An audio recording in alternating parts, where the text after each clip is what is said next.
The BBC has been accused of misleading or of a misleading edit of Donald Trump's 6th of January speech 2 years before the Panorama sequence that saw the resignation of the Director General. The clip of his speech, first run on Newsnight in 2022, is reported by the Telegraph newspaper. Well, I'm joined now by our culture correspondent, Lisa Mzimba. Lisa, what more do we know? Well, people might remember the issue with the Panorama was an edit where two separate pieces of a speech by Donald Trump were put together. One where he referred to going down to the Capitol, then a later bit from 54 minutes later in the speech where he referred to fighting like hell. And these were put together in a way that the BBC has since acknowledged was misleading about how his words were being used. It led to the resignation of two senior figures. The BBC chair, Samir Shah, has said that, yes, on reflection, it was an error.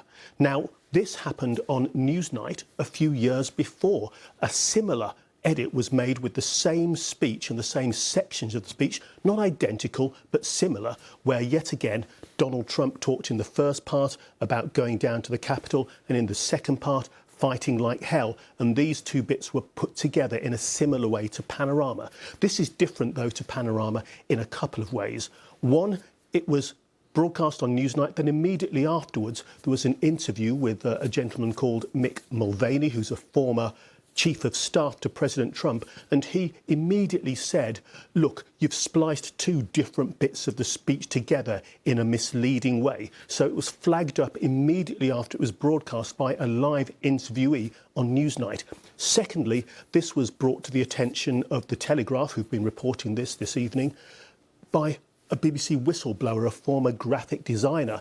And he says the following morning, there was an editorial meeting looking at the previous night's programme. He said, one producer said, how did that clip of Trump go out? How did that happen? Or words to that effect.